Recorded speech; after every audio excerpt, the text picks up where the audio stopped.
Hello, everyone, and welcome to the webinar session from CybExer Technologies, telling you all about the real use cases and benefits of using Smart City Cyber Range for your team. Integrating smart city concepts into our everyday lives is becoming increasingly important every single year. In fact, the research shows that the global market for smart cities is projected to increase to $165 billion by 2028. While it is great to take advantage of all the benefits that smart city solutions offer, we must also be aware of cyber threats and challenges they potentially bring to our everyday lives. Cyber attacks evolve daily, which can potentially cause damage to smart city initiatives.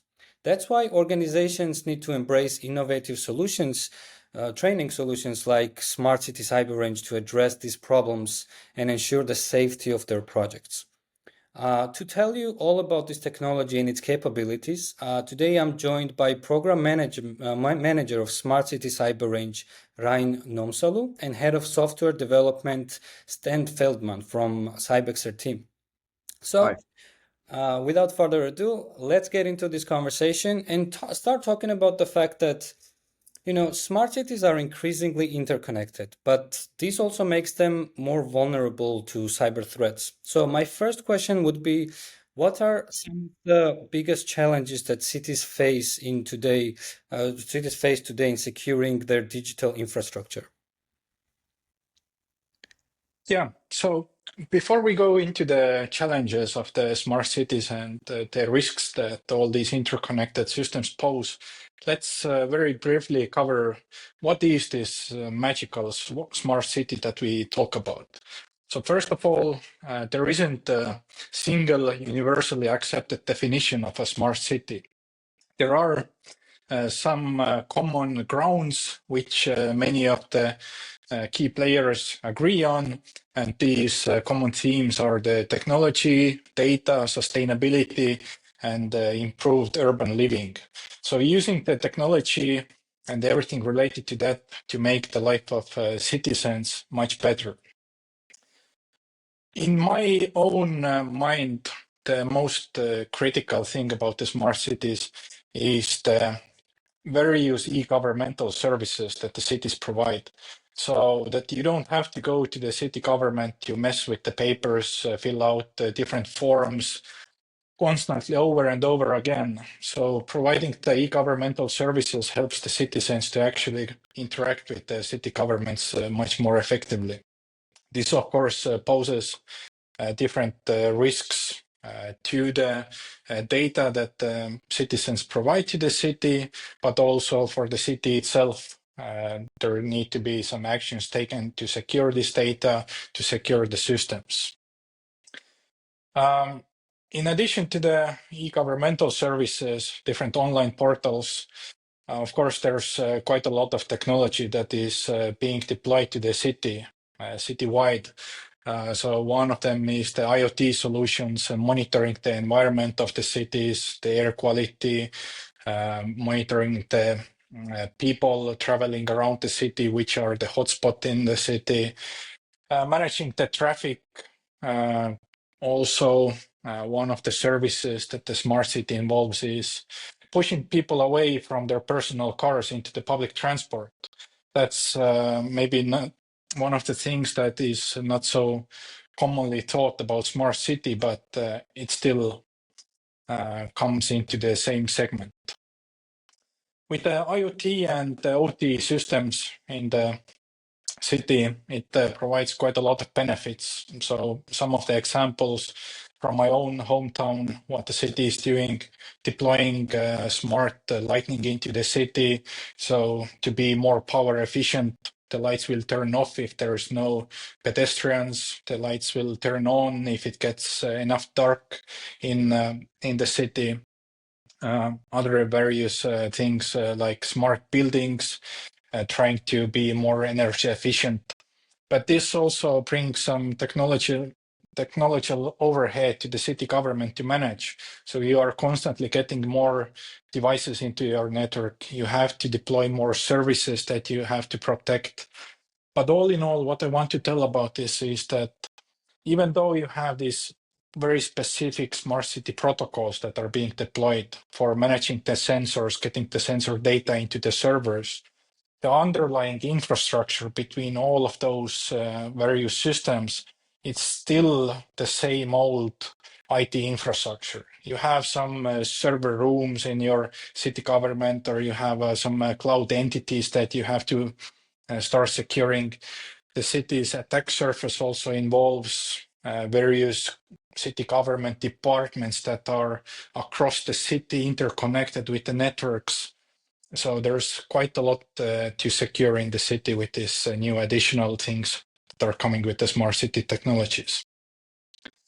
But what are the major challenges in the smart cities? So one of the things is the legacy systems. So if you start developing those all these online portals, it's not so easy to change them time to time. For example, if you're a startup, you are building one single solution, you are maintaining it, you are updating it, keeping it constantly patched. In the city governments, you have tens of services that you have to maintain. You have lots of servers, you have lots of users. So it's quite a lot of overhead to actually manage.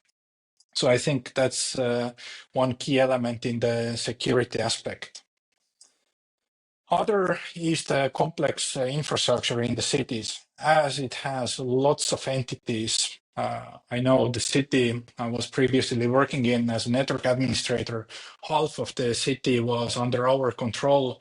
All the kindergartens, all the schools were interconnected with the networks. So the attack surface grows so large that if the hackers exploit one of the entities, there could be a way to pivot into the actual city government networks, into the smart city networks, where the effects can be seen actually on the streets from the pedestrian side. Then, of course, the good old ransomware threats. If we have all these online services, the e-government services, if they are hit with the ransomware, of course, the consequences of those attacks are quite critical. They need to be maintained somehow. Also, with all of the data that is coming in from various services and the sensors, managing the data privacy is a big concern. If we go into the specific smart city systems regarding the technology that is being deployed to the streets, for example, smart street pedestrian crossings, we have the traffic lights, we have autonomous vehicles. We can put some bike sharing infrastructure there as well. So if the city orders these services from external providers, not very often the city itself can develop these kinds of systems. So there is a very big risk of actually the vendor lock-in that needs to be managed somehow. And these risks are coming actually from real life that we have seen in Estonia. This one example is from the bike sharing infrastructure in city of Tartu, where there was a risk of the service provider going under, going to bankrupt, and basically shutting down the whole bike sharing infrastructure. So the vendor lock-in is definite risk in IoT and smart city systems. With the vendor provided black box solutions, definitely the data control and ownership challenges. Who is actually controlling and maintaining the data that is being gathered from all of the sensors around the city? Who owns it? If they set up some traffic monitoring cameras, counting pedestrians, the vehicles, bicycles, it's going to some servers. Who manages it? Does it comply to GDPR? Very complex topic. With the black box systems also from the vendor side, how the vendor manages their security. Does it patch the systems? If they deploy it with some radio technology, have some VLAN communications, 5G communications, is it open to the internet? Is it managed? Are there good security practices involved there? That's quite critical as well. And also, main thing, not so much related to the technology aspect, but definitely the cost aspect also getting the services from the vendors. This is again the same use case with the bike sharing. So at some point they say that we are going bankrupt. We need X amount of money to keep this service running, and you haven't actually budgeted this amounts into your city's budget. So it makes the running the service for the city quite difficult. So yeah, I think this covers mostly the threats and risks that having the smart city technologies and cities evolving to being more smarter. Absolutely, yeah. Thank you very much for this in-depth overview of the challenges. But to get more specific, tell us about a little bit more about CybExer's Smart City Cyber Range solution. I mean, let's start with generally what this technology is and what types of organizations would benefit from this kind of solution.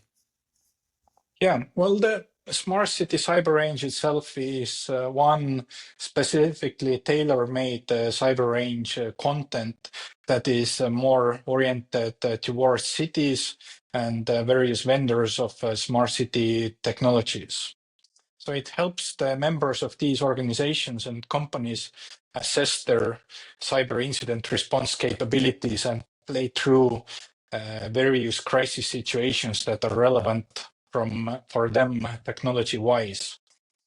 And one of the key ingredients in the Smart City Cyber Range is the visualization layer that we have built into the platform that helps us visualize what is happening actually during the cyber exercise. But we will come back to this in a little bit later phases. Totally, yeah. That sounds very interesting. But now let's, talk a little bit more specifically about our solution. So how is CybExer Smart City Cyber Range different from other cyber training solutions? And how is this groundbreaking technology transforming the way we look at cyber preparedness for smart cities? Stan, this question will be directed to you. Yeah, thanks. I will take the technology part. So definitely CybExer's strength, one of the strengths is the situational awareness and the visualization part of the cyber range. So Ryan already mentioned that the core of the functionality within the smart city cyber range is the content, the different protocols and different applications, the different vendors that can be brought, and of course is the core of the cyber range offering for the smart cities. But during exercising, testing, and training scenarios, the situational awareness and visualization becomes also very, very important. And here, CybExer actually started to pioneer the solution in 2019. And with previous projects, we already then started to see that definitely there is a market, there is a need for this kind of visualization and awareness solution. And we started to look into different ways how we can enrich the visualization layer going forward. And we partnered with different vendors. We tried to see what kind of technologies are out there. But in the end, we saw that we need to build something custom for us because we need a flexibility. And Ryan will also show and cover it in more detail. But one of the benefits of our offering is that it's not tied to any specific city or region. And the visualization layer and the technology that we in the end opted to is very, very open to visualize and render any kind of scenario that we have in mind. Is it a smart city? Is it a more wider scenario that we actually want to target?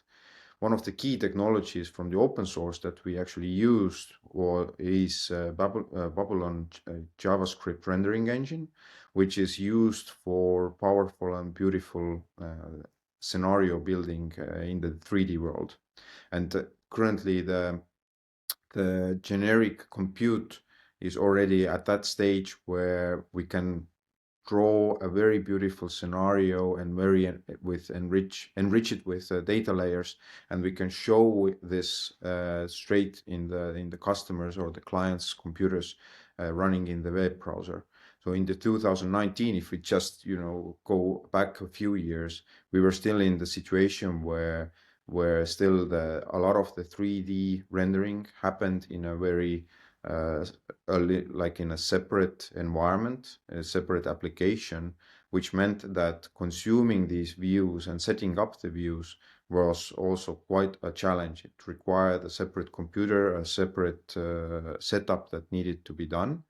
But now with the new benefit is the new solution that we have built now, the benefit is that actually you can just run it in your browser or actually have multiple views within one computer, and you don't need any special equipment to do so. So I would say that one of the benefits of our solution is the way we have implemented it, how flexible it is, how beautiful and rich it is in detail. But we also see that it's quite unique within the market. So others can also, other providers can most likely also handle the smart city related technical content, but our solution also enriches it from the visualization point of view. That sounds amazing.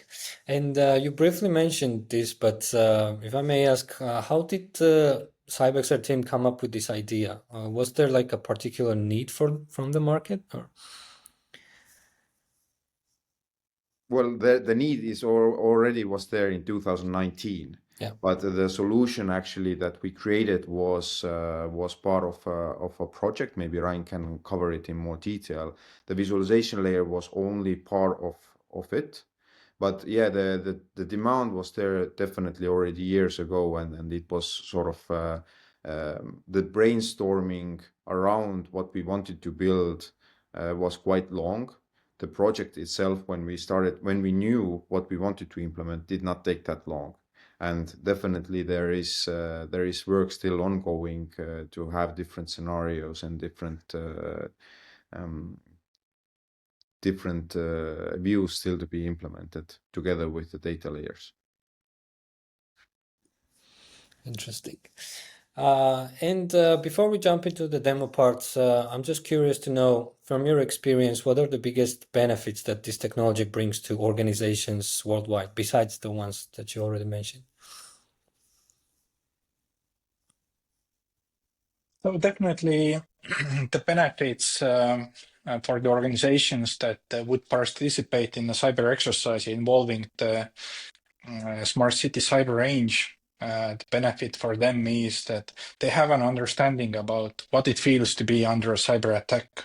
How do they need to operate? What are their game plans? Who they need to report if there is a case of a ransomware attack in the city services, for example.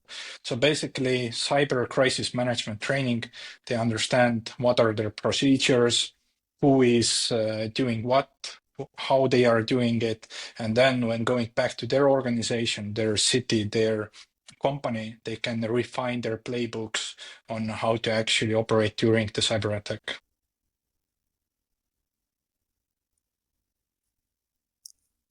Yeah, sounds great.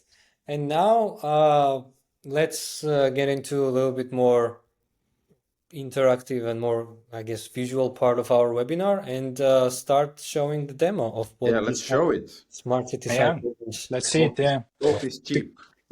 indeed. So let me share my screen here.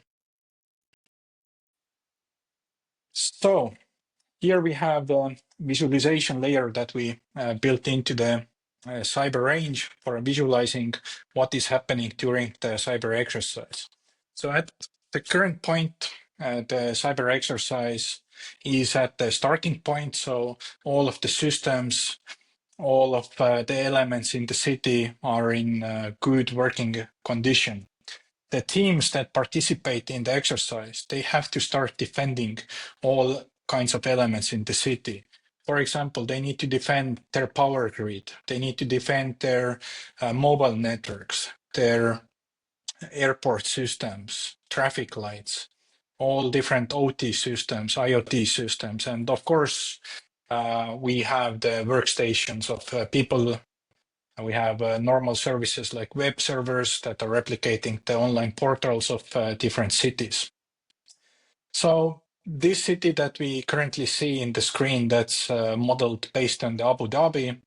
We had one exercise there, So we can model these cities based on the client requirements as well. So if there is anybody interested in having their own cyber exercise in their own area or their own city, it's somewhat of a work, but not too much to model additional cities into the platform.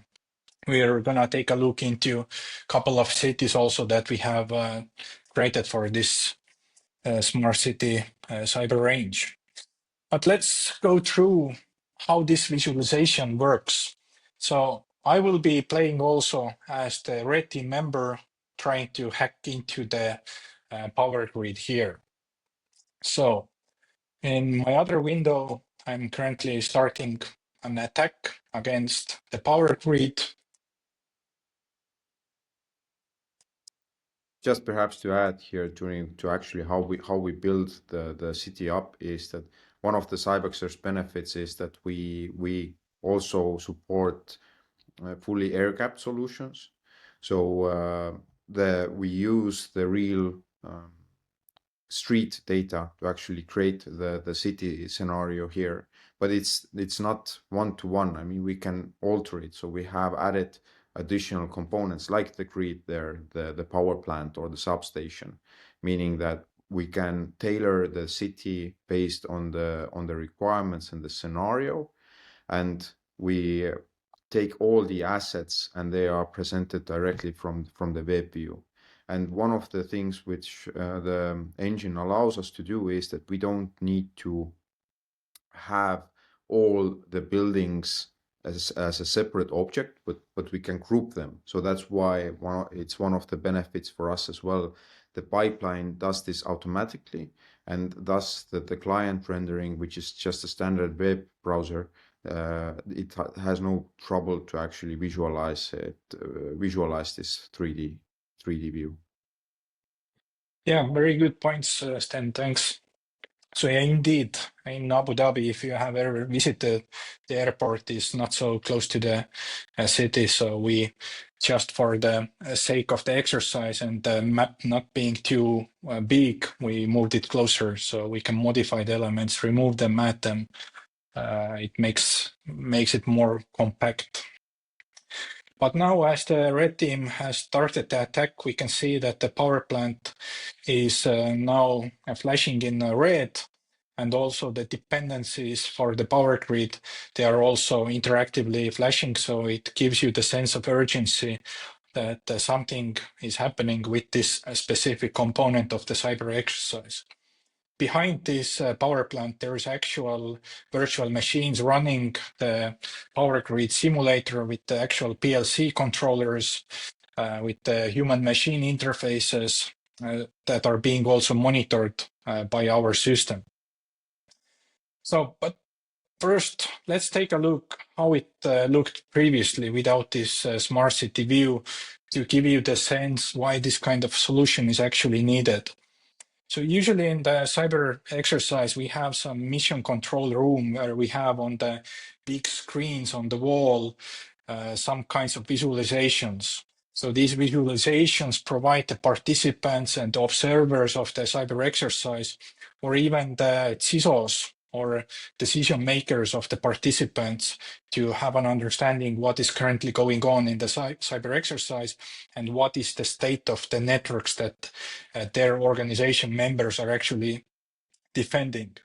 So one of the views that we usually put on the screens is the campaign live view, which describes various segments that we have in the deployed to the exercise. So here we have the critical infrastructure segment, server segment, internal networks where the client host and machines are, security segment, and so on.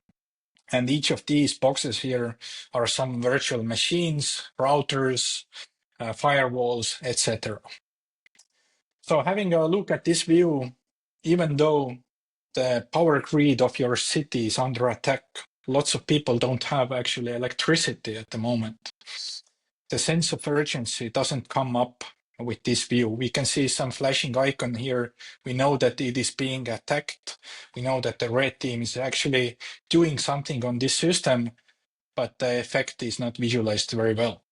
At the same time, there could be 5, 6, 7 different attack indicators on the same view. So if there is a decision maker or a team leader having a glimpse of this view, they cannot make their strategy. They cannot prioritize their actions because they don't know the criticality behind these systems so well from these views.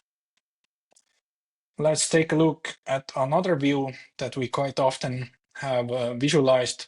So this is the target checks status view.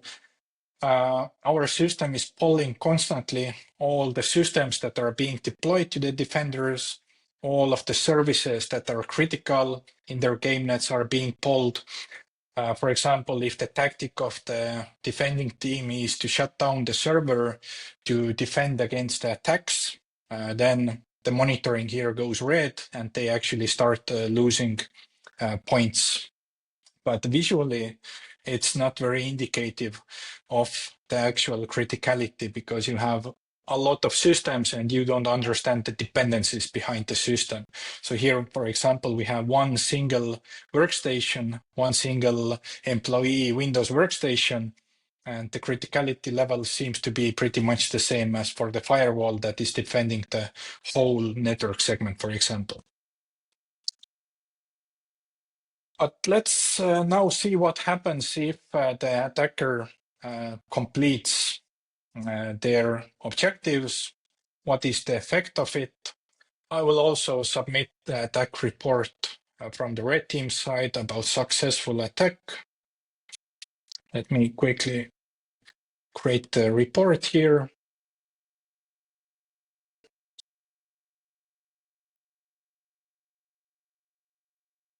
And let's try to see some of the functionality also in the platform. So when the red team succeeds with their attack, the attack needs to be actually verified by the white team, that is the controller of the exercise, setting the pace, monitoring, and trying to organize everything that everything runs smoothly. So one of the objectives for the white team is actually create all kinds of reports. So we go to the attack reports. We can see the report that the red team has submitted for the power grid attacks. And there has to be some kind of evidence in the report saying what we did, how we got into the system, providing evidence also for the white team so that they can say that we actually did these steps that we were supposed to do.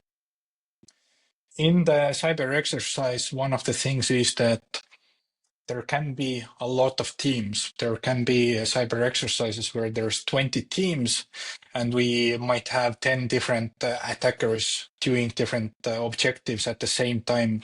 So this view can be filled with 20 different reports.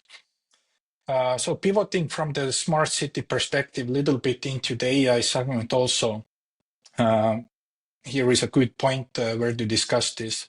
We have actually implemented AI auto assessment into the platform that helps the white team to create various reports that are coming in from the red team, from the blue team with the situational reports, with the incident reports, helps us to manage the workflow a little bit. So let's put this into the AI assessment. And meanwhile, talk about the AI aspect a little bit. Then maybe you can elaborate a little bit about how this is done and what are the key elements. Yeah, definitely. So AI is a large topic, but for this specific case is that all the different reports for the operator are something that can be offloaded for objective assessment for the AI.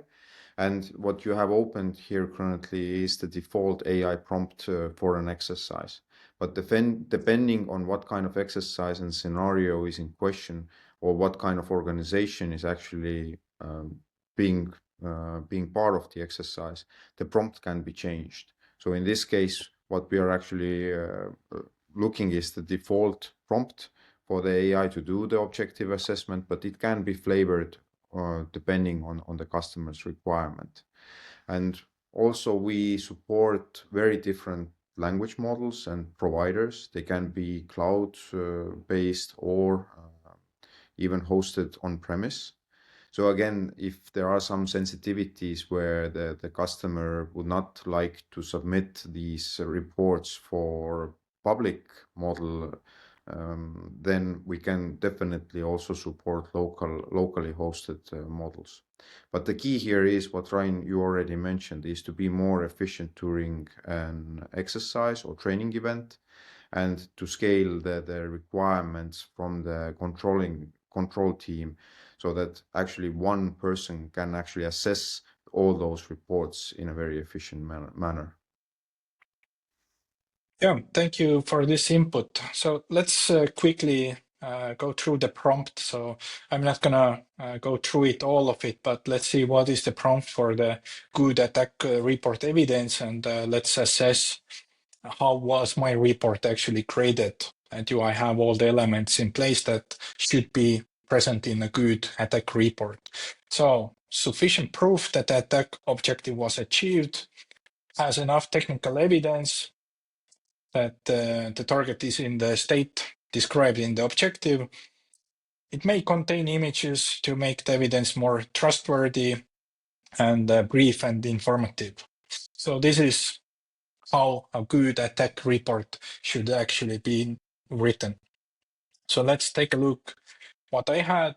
I have evidence. I have it somewhat formatted, but what I don't have are the screenshots that are actually showing what I did on the systems.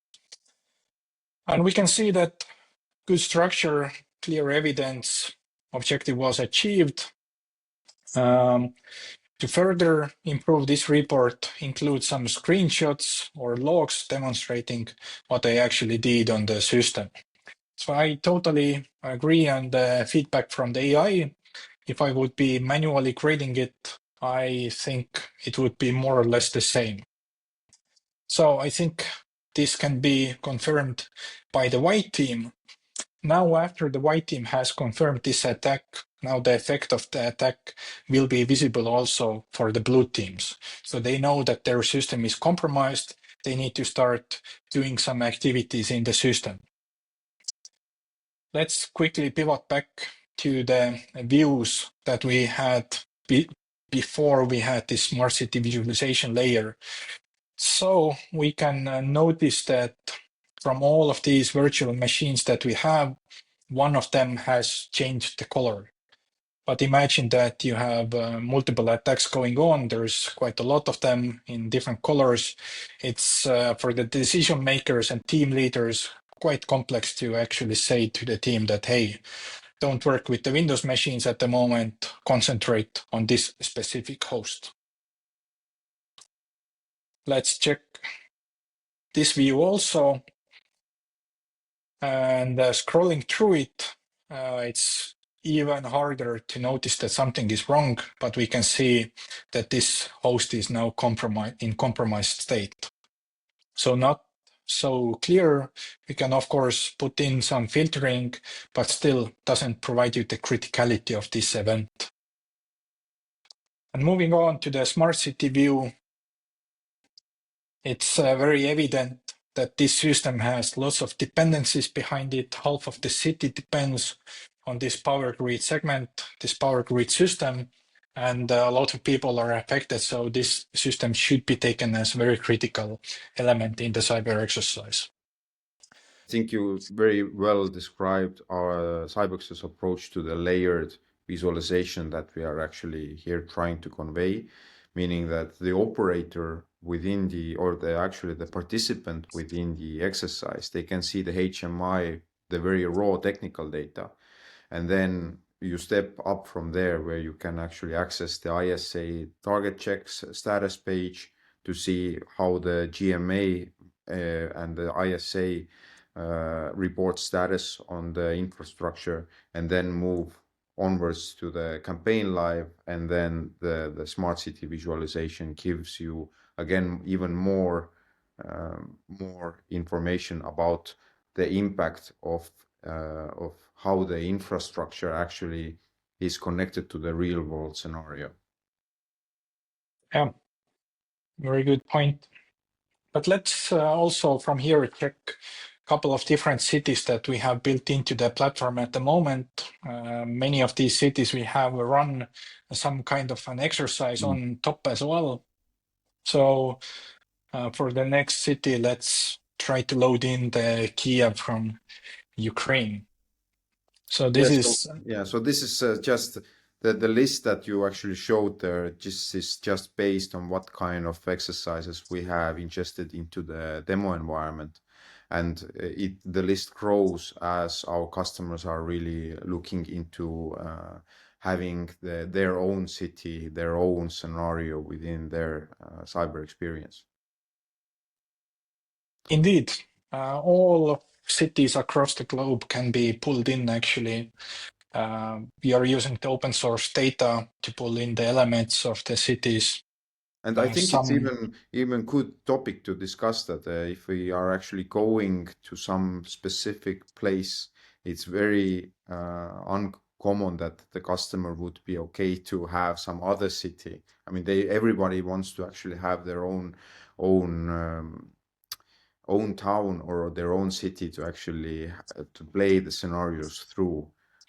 Although there is some familiarity aspect that goes into this as well.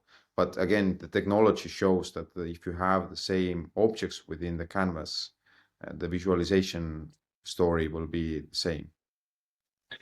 And definitely having relevant content in the exercise for your team or your decision makers, it makes it more realistic, and you can play through different scenarios on top of it. Let's move on to the next city, one Estonian city, Tartu. This one has a river flowing next to it also. So it doesn't always have to involve the cyber scenarios. We could use this same technology to run crisis simulations or decision-making simulations. So what happens if the river starts overflowing, for example, and some mayor needs to make a decision in the city, or any other scenarios not related to the technology side as well. In this city, we have played through one of the exercises where we had young hackers, each with their own city.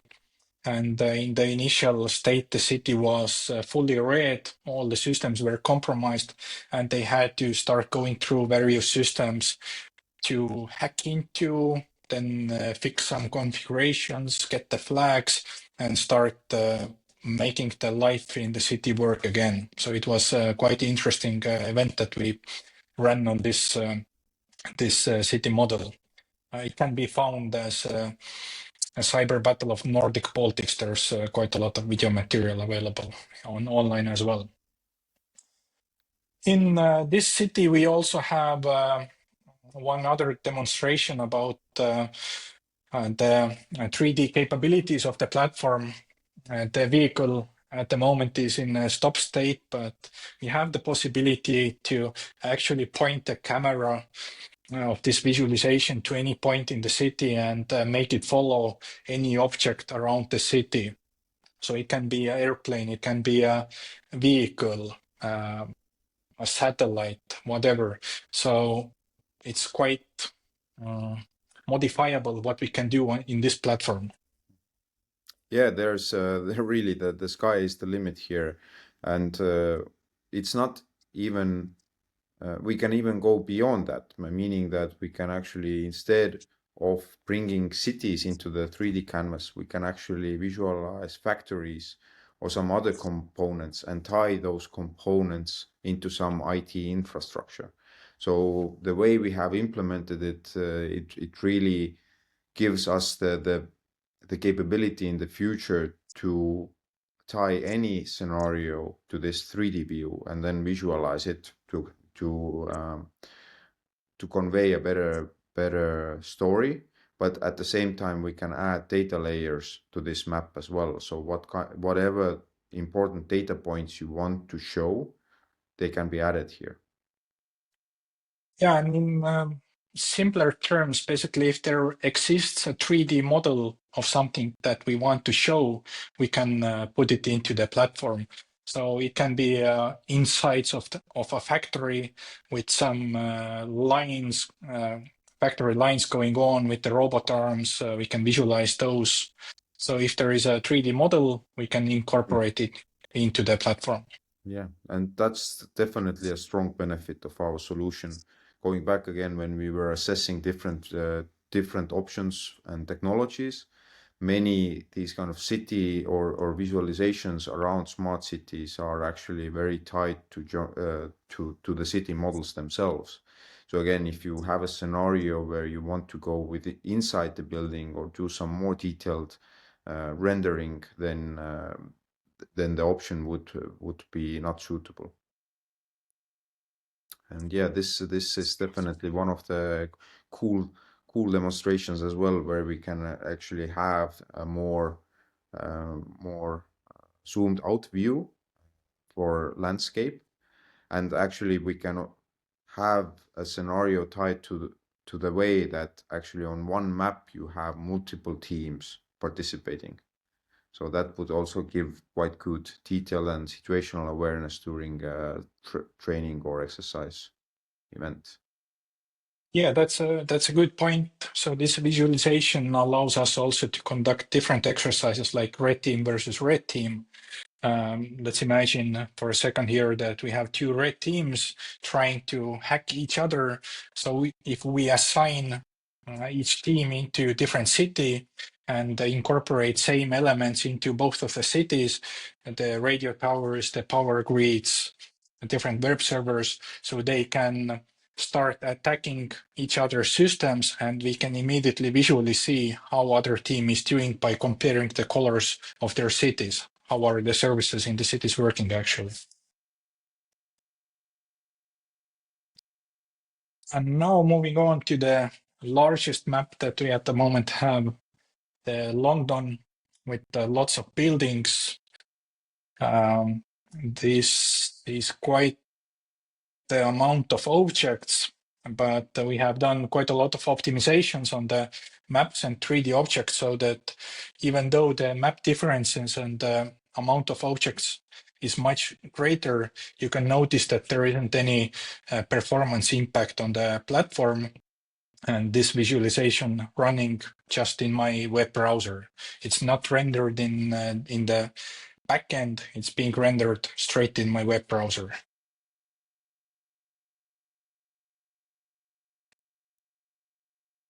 So yeah, really cool. And the power grid is still offline. But just to note that mostly the dependencies are different. So currently the objects around it are still green. So it seems that in this scenario, the city is fed from another substation as well. So that's why it's differently colored. Maybe a quick look into the operators panel as well. And that actually How we shows can dependencies. Yeah, that's how we actually can great. easily map the dependencies to the various systems. So if we want to have these city segments tied to this power grid, what is the operation? We can just pick the dependencies, select the areas that we want to make dependencies for this power grid, and we can just save it, applying it for all teams. And after it updates, we can have those as the dependency of the power grid. Super So easy. very handy for the operator of the cyber range to create this visual content. I think this concludes mostly the demo part. We have covered the smart city visualization that we have built. We have covered how we did it before that, and some context about the cyber exercise itself as well. Very interesting. Thank you very much. I have one question. So throughout the session, you mentioned, integrating AI and its role in efficiency. So my question is, I'm just curious, could you tell us which processes do AI optimize? I mean, what were the activities that were done manually before and now it can be automated by AI? I can take that. So AI for us is definitely a very important story. We started the AI from actually helping to create the digital environments and actually helping the operator to create the content, meaning that you have always the chat available when writing the Ansible playbooks. And also to do it in a way that it's not copy pasting with the chat, but actually as we rely on the Ansible technology, when you write, it's possible to give context and the editing capabilities for the AI to do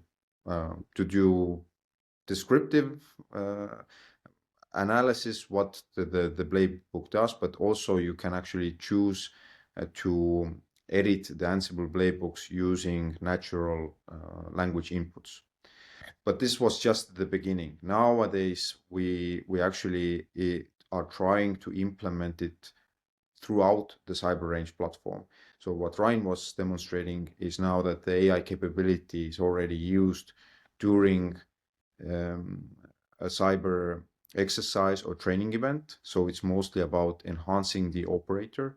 The operator can use it to assess not just the attack reports, but the incident reports, situational reports, and if there are tasks that have open-ended solutions that are written up by the blue team or the participants, they can be also assessed by the AI model. And the AI model knows the context, knows the tasks, knows the right answer, and tries to match this information, what actually the participant was submitting. But this is not where it ends. We have a lot of ideas how to actually bring this capability to the participants themselves, because we have noticed that during CTF and other events, the participants already nowadays, they utilize their the chat GPT or some other AI power to actually try to solve the technical tasks that they need to do. So what we want to actually do is that we give the tools right from the mission board, meaning that they don't need to necessarily copy paste between the different tool sets, but actually do it all near where the technical targets are. So to summarize, the AI capability started from the content engineer part. Now it has reached, and we have it already available for the operator during cyber exercise or training event. And now we are actually going to implement the AI functionality also for the participants as well. And this covers then actually the whole all user groups within our system. Yeah, sounds interesting again.